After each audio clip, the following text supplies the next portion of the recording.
带你追查事件真相，掌握证据变化。观众朋友你好，欢迎持续加入新闻大白话，我是主持人谭一伦。节目一开始来介绍今天的特别来宾，首先是耶鲁政治学博士郭正亮，大家平安。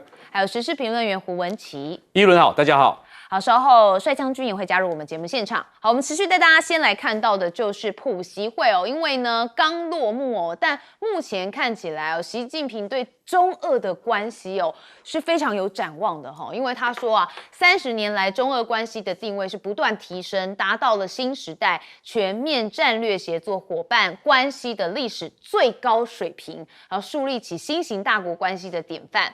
中俄两国哦要着眼战略长远，以更高的品质的全面战略协作，助力各自国家发展振兴，推动建构更加公正合理的全球治理体系。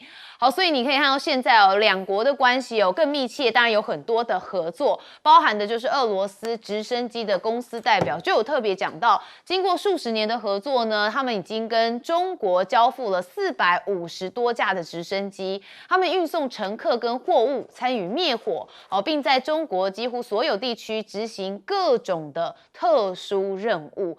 好，所以现在也看到习近平说啊，这个有2套外交剧本曝光，也就是呢，川普跟普京哦各有喜好嘛，所以他们就对他们的胃口。我们来看一下，也就是因为川普跟普京是先后访中，这个表面规格相似哦，但是意义完全不同。那川普访中哦是稳住了中美关系，普京访中则是深化中俄战略同盟。好，那因为习近平呢知道川普很喜欢这个大排场，所以重在礼遇跟面子，安排了中南海天坛等高规格的行程，好，目的就是要让川普感到被尊重，降低中美对抗的温度。好，那普京不一样，普京比较重务实，好，那他可能是这个比较重合作，好，所以呢，在双方谈能源、贸易、科技、媒体合作，还签署了40多项的协议，那甚至也强调中俄是多极世界的重要力量。好，所以呢，要知道这个朋友敌人哦，你就要知道他喜欢什么，习性又是什么。好，所以呢，这个看起来习近平哦，在这2个人身上都下足了功夫。好，那目前啊，习普会深化了中俄合作，那也传出习近平在下周还要到另外一个国家，就是朝鲜。好，这是韩美透露说，习近平最快在下星期就会前往北韩来进行国事访问。中国跟北韩会更加紧密的合作，来对抗日本的新军国主义。那分析上面也指出说，习近平这个行程目的除了增加对美谈判的筹码，更向全球南方展现了中俄朝正在东北亚打造足以抗衡美国的一个替代领导方案。好，但是针对呢，习近平下周要到北韩这件事情中国大陆的外交部发言人说，目前没有可以提供的信息，还是保密到家哈。好，那当然，这个普京的豪华团队访华端出大礼，联合声明6度点名到日本剑指亚太小北约。好，我们看到中俄联合公报中6次点名有讲到日本。好，那专家分析说啊，这跟日本首相高市早苗上任之后，企图修改无核3原则，破坏和平宪法，刻意歪曲历史等行径有关。那中方强烈的批评这些做法。那日本方则是针对这样的说法也做出了反驳。他说啊，这防御性的防卫政策不变，那反指中俄对外军事的动向才令国际社会担忧。那讲到了日本，好，那当然现在日本也跟另外一个国家的领导人正在会面就是李在明。好，李在明呢真的是很厉害这个身段非常的柔软好，但是他们2个在见面的时候啊，竟然在谈鬼故事我们来听听这一段。夜中ですけどね、幽霊が。日本にヤバめまで。그래.私が住んでる総理公邸は幽霊が出るので有名なんです。昔首相が撃ち殺された場所なんです。ちょっと無理をしろ。いいよ。地震があった。 우리 통일을 보지는 못했죠.左ですよ。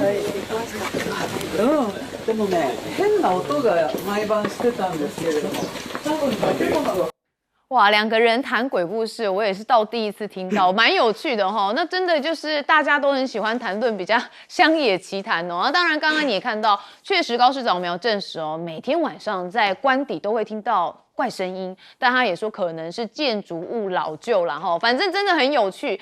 好，那现在呢，日本防相卖萌哦，跟美国大使同车来吃超商的美食，好，那就是小泉进次郎啦哈，他们吃了这个美食叫做 Fami Chiki， 哦，就是呢某一个便利商店卖的炸鸡啦哈，很多网友啊，大家也都会去日本吃。他说双方充分的利用2个多小时的车程哦，广泛交换意见。那至于午餐哦，就吃全家超商的热食炸鸡排跟葛拉斯大使的午餐哦，在车上行驶当中吃的哦，着实有趣。那现在美国啊，则是哦有做一些部署，说是剑指大陆哦，也是共同社所报道说，这个为6月到9月举行的美日联合训练，美军哦将在日本鹿儿岛的海上自卫队陆屋航空基地哦临时部署了提风中程飞弹发射系统以及海马式火箭系统。好，那中国的歼35隐形战斗机哦，配备了4枚5马赫的 YJ-15飞弹。好，那当然现在呢，大家说啊，如果全面的投入使用哦，这个组合将会使得歼35从传统的舰载隐形战斗机转变成远程海上的打击平台，能够威胁包含像美国的航空母舰、打击群在内的高价值海军目标，同时也保持低可侦测性。好，所以就代表很威就对了啦。好，我们看到一开始讲到了普习会哦，那当然落幕之后，现在看起来中俄哦两国的关系又更加紧密了。我们先问亮哥，中俄关系跟中美关系不能类比啦，要分开看是不是？人家是战略同盟，不知道已经见几次面了，而且发过多少联合声明，还有全球共同宣言，包括全球倡议，包括对日本的警告，这也不是第一次了。是，所以你看，他这次带了39个官员去大陆，签了42个协议，所以你就知道那个美国那个叫做迈向稳定的脆弱关系了。我说中美啦，那差太远了啦。所以你看，没有一个协议啊，都要回去慢慢再去说大概要买多少数量，只有采购而已啊，哪有什么协议 ？AI 也没有谈啊，那是不是要增加留学生也没有谈啊，都没有。俄罗斯这个显然就是大家都早就对口准备好了，所以就在这个时间一次公布，就签完，这非常明显啊。表面上是那个睦林条约25周年要续约了，表面上啦，42个协议，而且也不避讳我们正在军事合作，包括技术合作啊。我买俄罗斯的，俄罗斯也买我的，已经到这个程度了，所以我是觉得，我觉得习近平有两手棋同时在下了。美国嘛，俄罗斯嘛，那下礼拜是巴基斯坦，这个是要处理伊朗的，那接下来他要出访朝鲜嘛，对不对？北韩，我觉得给人家感觉是，因为现在全世界就2个国家被美国经济制裁嘛，一个就伊朗啊，一个就北韩啊，我感觉是中国大陆可能有意把这2个问题都解决掉。因为北韩也是美国制裁人家嘛，那美国也是该要处理这个问题了，因为北韩实际上就拥有核武了嘛。你现在在主张朝鲜半岛无核化有意义吗？据我了解，北韩可能手上核武超过20枚啊，那你这个还有意义吗？连中国大陆都要修正，中国大陆本来也是主张朝鲜半岛无核化，这已经没有意义了嘛？你要逼金正恩回到原点，现在就只有俄罗斯比较实际了，这就直接承认北韩啊，他有核武啊，所以而且我觉得川普啊，他第一任的时候不是见过2次金正恩，我认为这一任金正恩也在等他了，金正恩也在等他了。所以金正恩前一阵子不是修宪，跟南韩搞得剑拔弩张，是，我认为他就是觉得自己快要跟美国谈判了，所以把姿态拉高啊。那美国如果不要求北韩把核武拿掉，那其实很多事情就好谈的啦。比如说你接受国际机构进来观测嘛，伊朗可能也会同意啊。所以我觉得他们在排的局是伊朗先走，伊朗现在看起来会成功，因为刚刚传出最新的消息，对双方对协议的几个矛盾点，现在逐渐有共识出来了。哦，有一些进展就对了。所以我认为伊朗应该就会在巴基斯坦访问完，大概就要进行最后的收网了。伊朗的部分了。对，所以看起来就是会有一些进展。那这个有进展之后，可能整个国际的变局，又会开始在变化哈。帅将军怎么看？当然，现在俄罗斯是川普是急的要找一个下台，一个台阶。那川普最强调的就是浓缩铀。那浓缩铀，伊朗可能会再退一步，是交给俄罗斯共管呢，还是交给全世界联合国共管？那绝对不会交给你美国嘛，因为他要把这个国家能够生存下去，没有核子武器对付以色列就没有办法，所以这是保命的东西，是会让步，但让的不多。那下面就是荷姆兹海峡的问题。对，海峡的问题其实，将军我们等一下会讲到伊朗，我们先讲的是中俄之间的关系。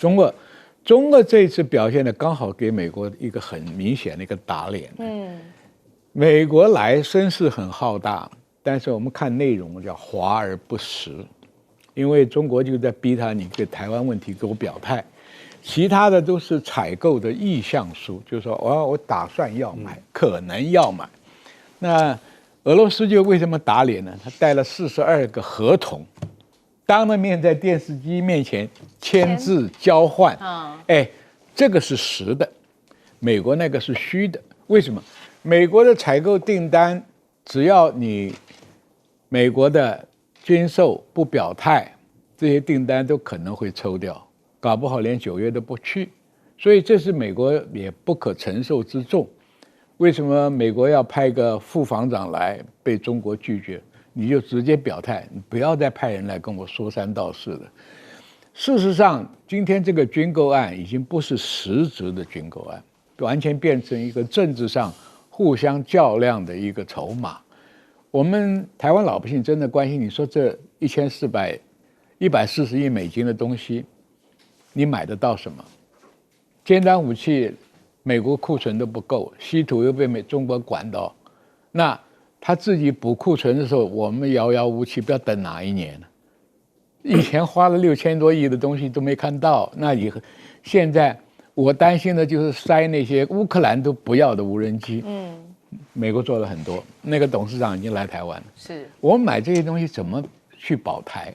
所以这个问题啊，军售的问题被成美国跟中国做一个指标。中国大陆已经很明显了，台湾问题它是用共管，你不要搞台独，对不对？那他就希望中国大陆不要搞武统，这就是G2两大国之间的一个政治上的一个妥协，但是执行上有问题，所以大家在拼命巩固自己实力。中国要把俄罗斯、朝鲜拉成在一块，俄罗斯跟朝鲜你的困难我可以补助你，你缺的是工业产品，缺的是粮食，那俄罗斯供石油，朝鲜是一个很好的打手，没事就发个导弹到日本海。中国大陆也希望朝鲜、俄罗斯跟中国针对朝夕早苗你这个军国主义复兴的运动，我就给你压下去，这很明显的。所以俄罗斯跟中国的军事交流很频繁，互通有无。你中国的水面舰强，我俄罗斯的水下强，对不对？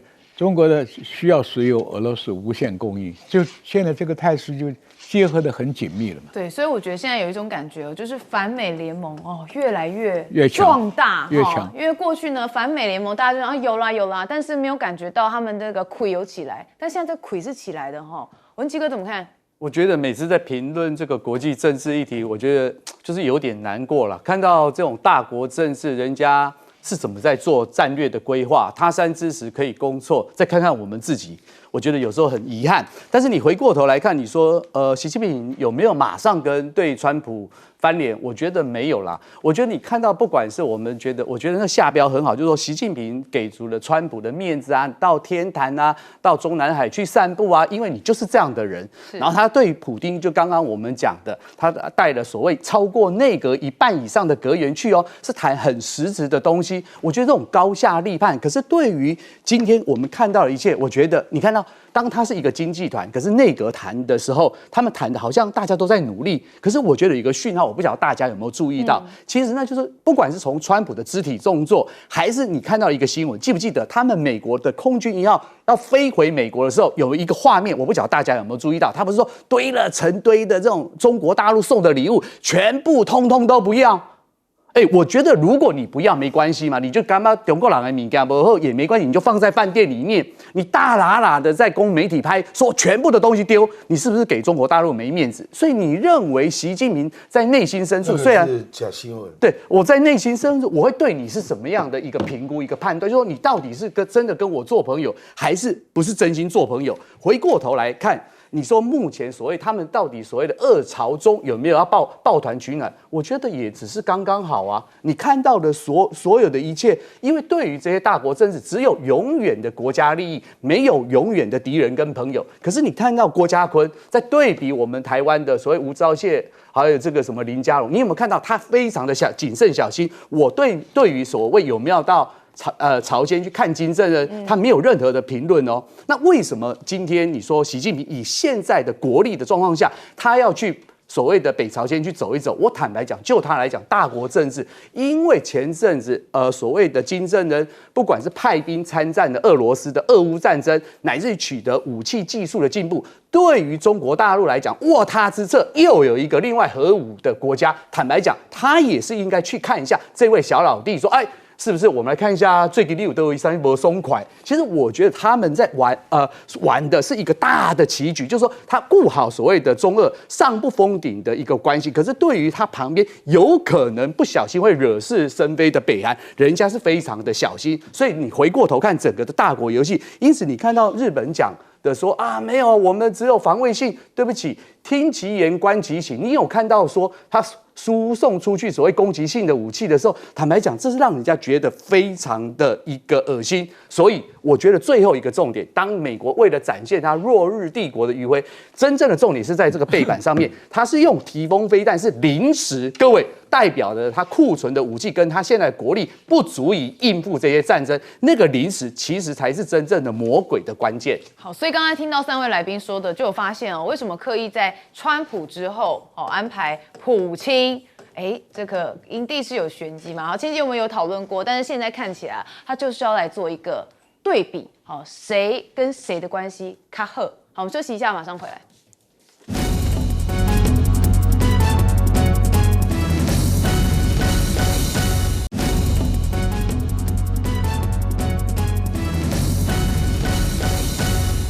好，我知道很多观众朋友还是很关注伊朗的议题哦。当然，我们要看看现在赫姆兹海峡说又爆发冲突了，就代表这件战事呢还是持续好，也就是说美军登上了伊朗的油轮，要求转向。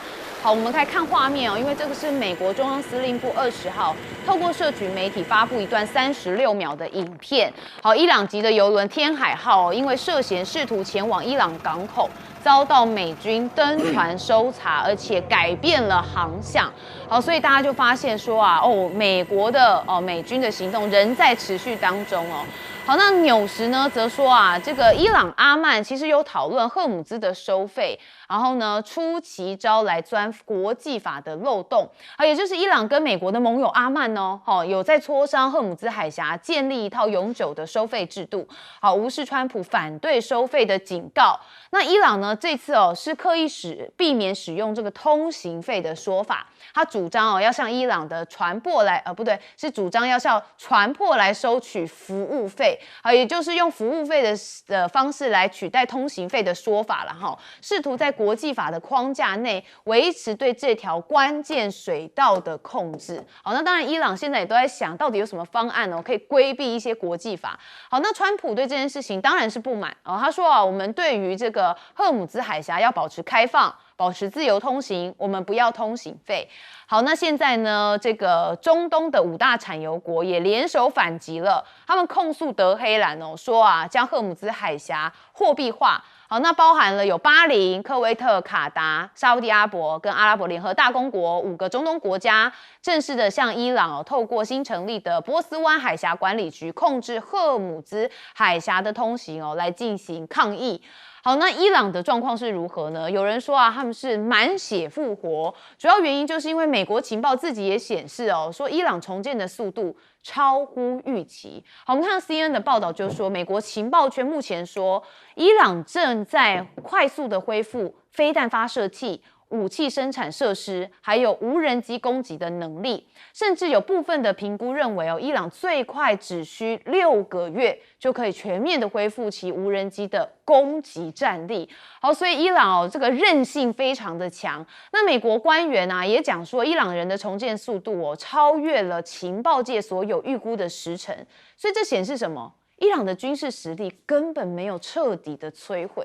好，那大家还有想到吗？过去川普不是讲我们赢麻了还有这个川普都被我们摧毁了。好，连你们自己的情报圈都觉得一定是心里的 OS 说川普真的是被攻啦好，那美伊的协议说最终的草案已经敲定预计在数小时内要宣布。好，伊朗媒体引述了阿拉伯电视台21号的报道，在巴基斯坦居中斡旋之下，美伊已经完成最终的草案。好，官方公布最快可能会在数小时之内就会发布了。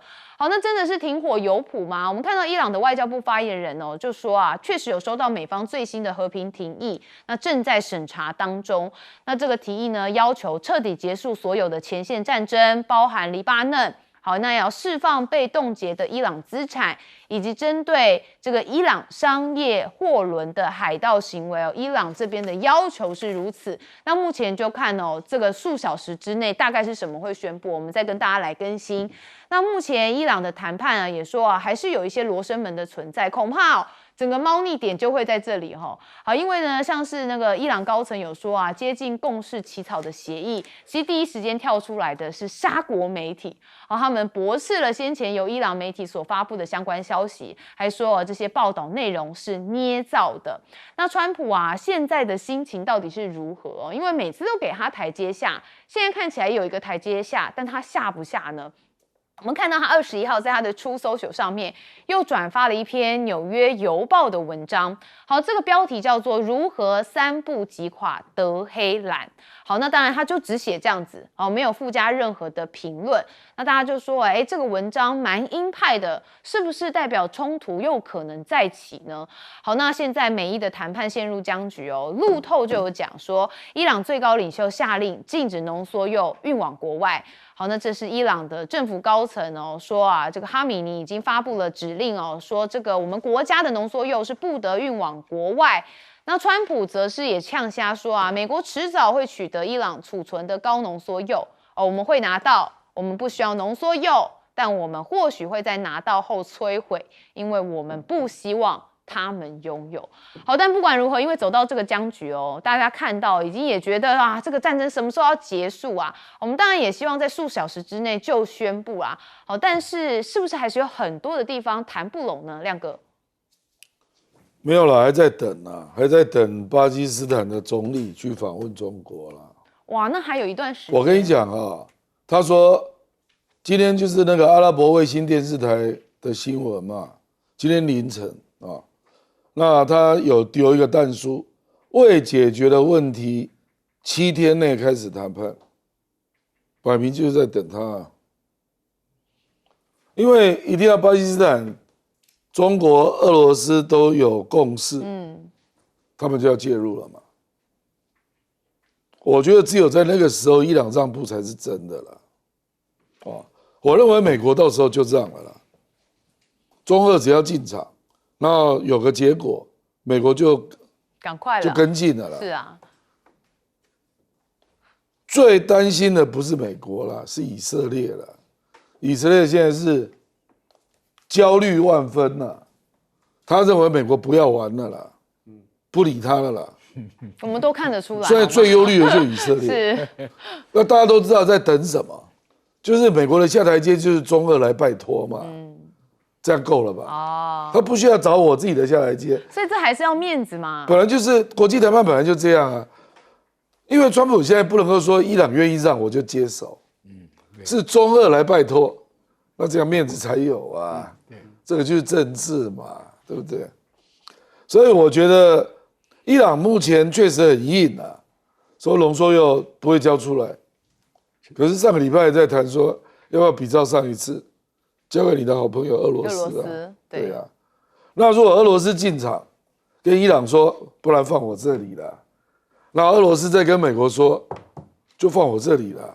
你认为川普会拒绝吗？不会啦。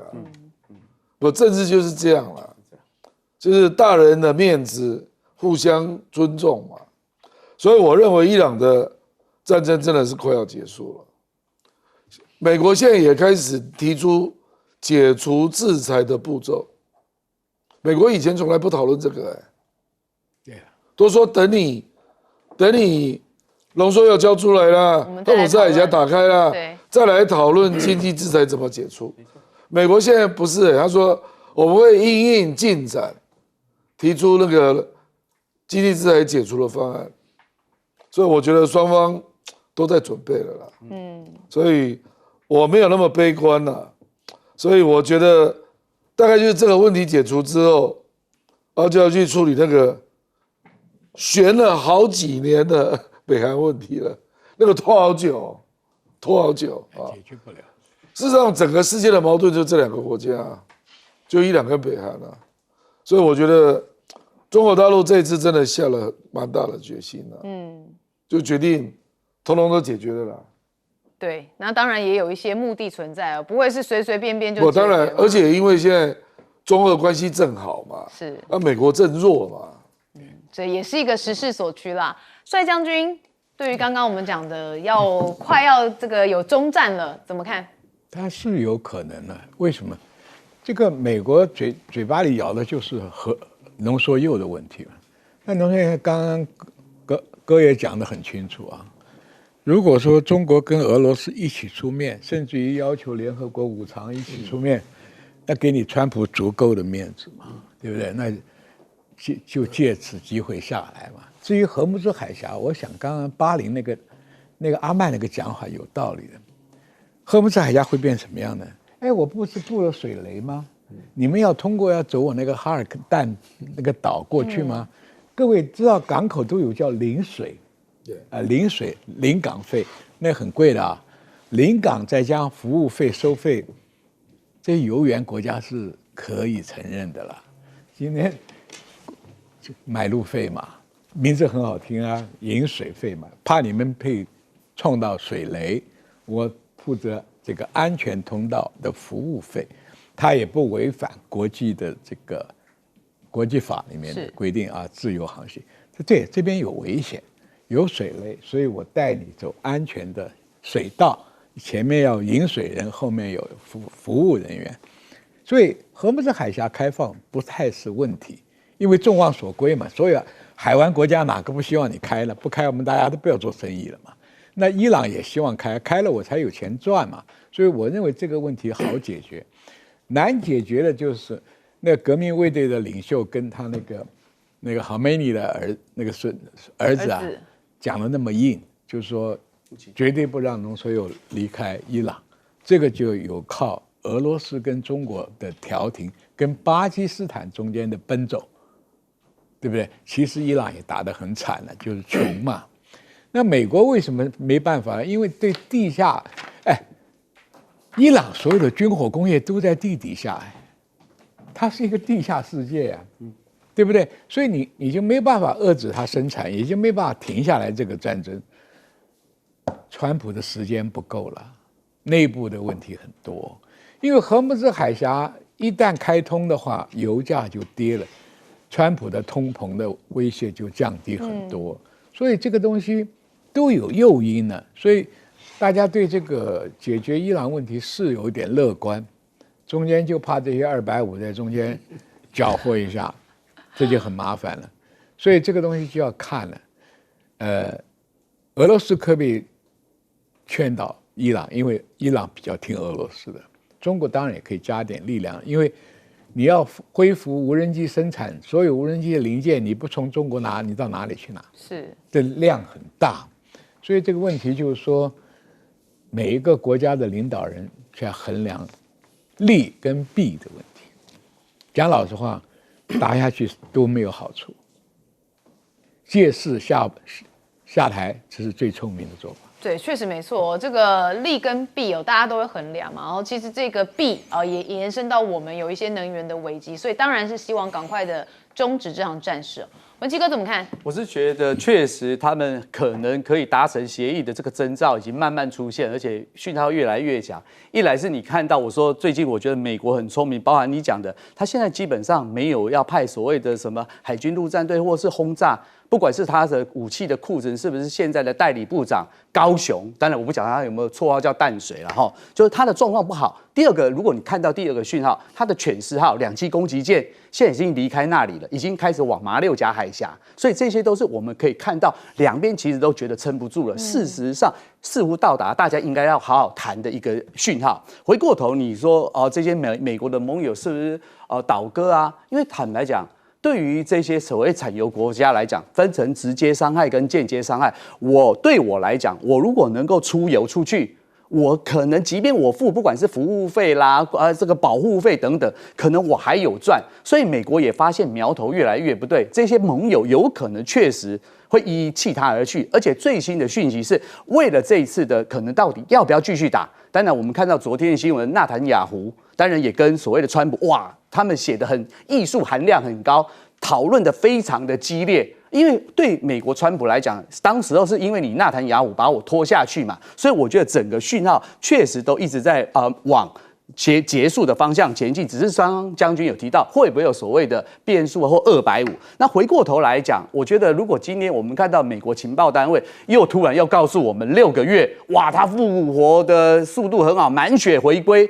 那我们就要从这个讯号，你如果把时间序列排出来，代表美国川普在228发动的这一场战争的时候，他没有做好全部的准备嘛？不然你到底在干什么？你的底下的幕僚到底是都在做些什么？所以你看到他现在讲的非常的大声，可是对我来讲，那些都已经不是真正重要的部分。反而我觉得你看到现在不管是沙烏地阿拉伯的媒体啊，他们说伊朗是不是放假消息？因为这一来一回尔虞我诈之间，到底谁比较脆弱，谁比较希望停止这场战争？我觉得可以看下去。可是今天最有趣的一件事情，我觉得他说要3步攻击消灭伊朗。我说你摸啥保形态的喝啊？你还3步？你不管是发动所谓的史诗之怒啊，什么轰炸之锤、纳尔兹那些轰炸，你都没办法屈服了这个所谓的伊朗这个神权政体，导致现在伊朗的政权，对不起佩泽西扬是所谓的伊朗的总统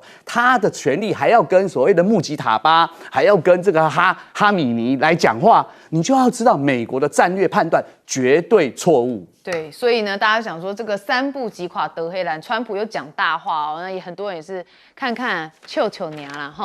好，我们休息一下，马上回来。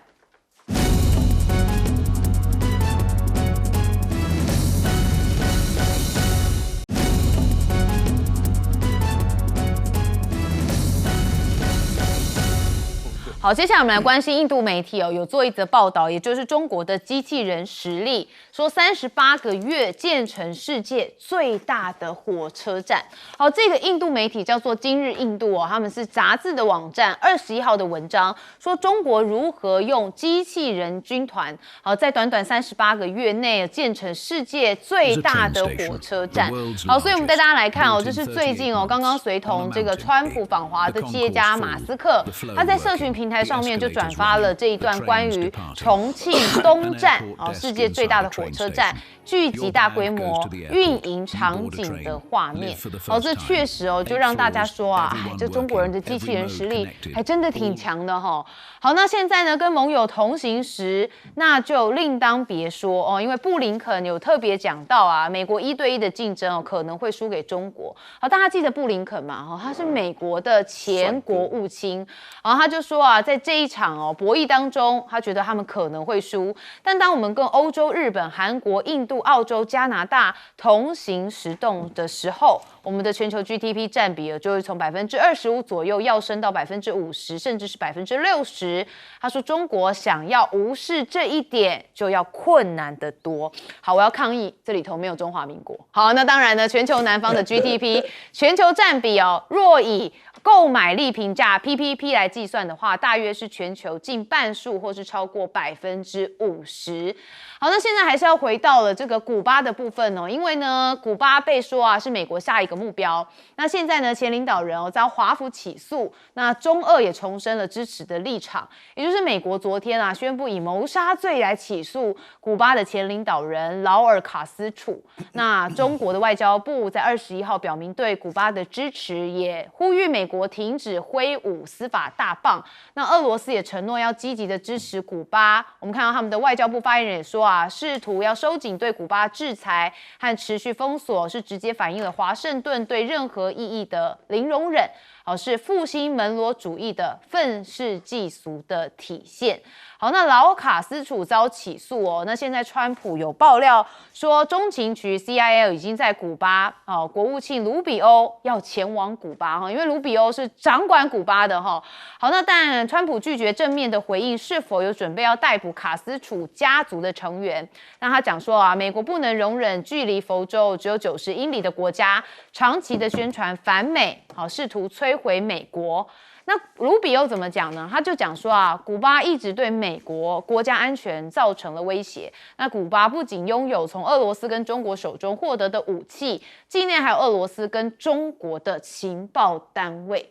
那现在川普呢也是强力的施压古巴，尤其是看到有一些动作因为美国航母的打击群已经到了门口了那包含的是尼米兹号、还有超级大黄蜂、咆哮者以及灰狗运输机组成的航空联队所以你可以看到画面上也曝光他们有这个连同这个驱逐舰，还有一些补给油轮都在加勒比海。那南方司令部跟一名美国官员说这是川普政府向古巴施压行动的一部分。好，那随着美国准备对古巴采取军事行动的选项消息传出，有一架美国海军的 MQ-4 侦察无人机也正在古巴的南海海岸附近来徘徊。好，所以有人确实也在分析说他可能伊朗慢慢要结束了所以古巴又要慢慢开始了吗？看到川普有一个话语是指自称可能是真正出手的美国总统，我们来听听他怎么讲。Other presidents have looked at this for 50, 60 years doing something, and it looks like I'll be the one that does it, so we'd be happy to do it. We want to open it up to Cuban Americans where they can go back and help. 真的就坑本好，那当然，我个人认为啦，他原本委内瑞拉结束之后，他就是要对古巴做攻击，但是以色列把他拉去了伊朗战场，他现在终于回过神又要来关心古巴了好，但是这不是好的关系，我们也不乐见。好，我们还是看到了这个中国机器人这个印度媒体有大篇幅的报道，不是机器人，不是机器人，是好像机器人兵团一样在运作是这个样态很像机器人兵团。好，那当然我们要问亮哥帮我们来解答。重庆东站世界最大的火车站嘛它已经盖好了，每天的运客量是28万人，15个月台。那因为他当初的计划就是重要的一些高铁都要这边交错了，所以他施工的时候他是30个单位同时在建所以人家就把那个形容成这跟机器人一样怎么有办法协调的都不会互咬30个单位同时施工，那不就类似有点像泰勒化就是大家都做自己的事情。中国最厉害的就是很多东西叫分段铸造，对，到现场拼接，对，所以它的最后到现场有30个单位了，铁路工程、轨道交接的土建、机电安装、水电接驳、材料运输、工作面交接，同时施工了。所以大家最后叹为观止是这个东西了。是，说怎么有办法这样盖啊？这是一个总工程师要画一个鱼骨图。对，你在做土座，这边一个在做尾巴，有人那边一个中点，大家就搬过来，这要抓得很精准。那黄仁勋为什么会很惊叹？因为设计图纸是2022年5月才出来的，结果2025年去年呢就开始正式投用嘛，部分了。那结果现在盖完了，效率非常好，38个月。哦，不，因为你去看影片才会感受到它有多大，它实在大到，我就怀疑重庆哪有那么大块地啊？不，事实上是这样，他把一个山铲平一部分，难怪呢。那他为什么要铲平？因为如果不把那个地方铲平，就一个山在这里就挡住了嘛，所以他等于是很大的野心啊。我干脆就给你铲平，整个都连在一起。因为重庆找不到什么空地，对，山城嘛，看多了解哈，很厉害。他不铲山，他哪来的地？那这个是中央地方早就很有共识了，所以就所有的单位投入，就没有那个民主国家常见的说抢预算啊，干嘛看颜色啊，都没有那种现象，而且这国家力量全部投入了啦。对，而且中央地方完全一致，所以。我刚看到一个资料说，上海虹桥那个已经够大了嘛？对，它是上海虹桥的6倍。怪不得会让美国人这么叹为观止。早期的虹桥跟台北的桃园松山机场一样，对，一模一样。那改建就是接轨很多线嘛，是就已经非常大了。我去上海虹桥，我都觉得怎么大成这个样子？它这个是虹桥的6倍大。对。17个灯，所以我们就是在北车，我们就会迷路哈。那更何况是虹桥，甚至是这个重庆东车站。好，那当然帅将军也知道这个事情。我当然，我从当年是从松山机场到虹桥，是2个规模差不多，形状也一样。后来再去那边的时候，有点迷路了。17个登机口，我看错一个，我就在里面走了半个钟头。而且他要转国内班机，还要出机场，步行，然后再买高铁票，又到另外一个大机场转他国内。哎，中国大陆还搭高铁才能坐另外一个机场。你知道3块钱逼死人，因为我的那个没有开漫游哦，那个投币孔也没有人服务，人民币也不能用，钱包也不能用，站那里站了20分钟。人家好在来一个保安上来，他给我什么手机什么互通共网，我说真体会到1文钱逼死英雄汉，站那里个20个分钟跟傻瓜一样。帅将军，我们还问你一下古巴的事情。古巴，我跟你讲，这也是川普用来转移伊朗下台的一个借口。对，他对古巴是有些措施。但是你会出兵去占领吗？也不过是逼古巴某些东西，对不对？他要政治改革，政治改革，他要卡斯楚那个推翻了，推翻，因为在佛罗里达有很多古巴当初要推翻卡斯楚的人想回去，卢比欧就是，对，卢比欧将来可能当古巴的总督也不一定，Governor， 对，卢比欧。对，所以现在大家对于古巴的情势还是蛮好奇的啦。所以帅将军，你觉得目前来看哦，真的会成为下一个目标打击的吗？因为像伊朗这场战事，大家是认为已经消耗美国太多了哈。如果这时候再出兵古巴的话，恐怕又是另外一个危机啊。打古巴没那么困难了，问题是因为古巴有一票古巴人是反卡斯楚的。